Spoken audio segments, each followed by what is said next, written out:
As far as the government is concerned, the war in Iraq is over. Afghanistan is winding down, but the battle is not over for nearly 1 million veterans of those wars who receive treatment at VA facilities. The problem is there aren't nearly enough clinics. Why not is the question. Here's Wyatt Andrews.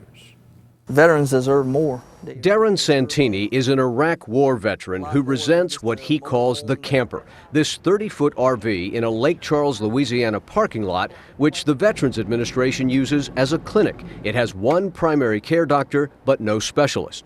What do you think about when you see this RV?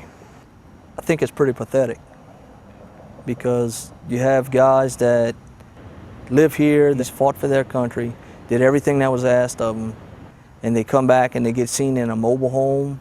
Santini needs specialty care for the brain injuries he suffered in an IED explosion. But those VA doctors are either a 90-minute drive away in Alexandria, Louisiana, or 3 hours away in Houston, Texas. The VA asked Congress for funds to replace the RV with this full-service clinic, but the money was blocked. The veterans are being put on the back burner for lack of a better term, for political reasons. The Lake Charles Clinic is one of 27 VA facilities nationwide that Congress has put on hold because of a disagreement over accounting.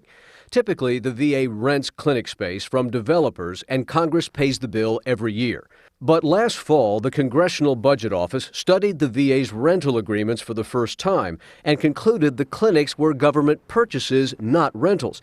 That ruling meant the VA had to count 20 years' worth of lease payments against this year's budget alone. The ruling was a budget buster and forced the VA to stop the clinics.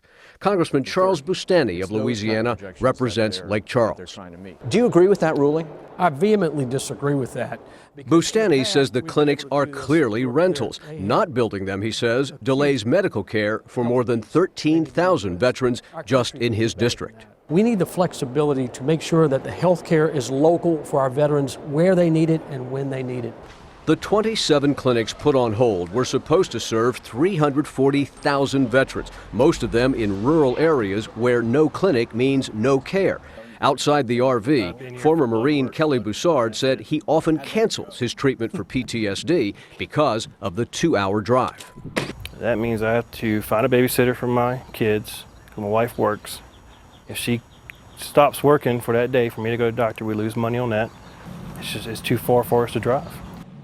Senate Majority Leader Harry Reid wants to reverse the CBO ruling and build the clinics. House Speaker John Boehner wants to study alternate ways of financing the clinics. 9 months after Congress first learned this was a problem, the clinics are still on the drawing board and the veterans still wait. Wyatt Andrews, CBS News, Washington.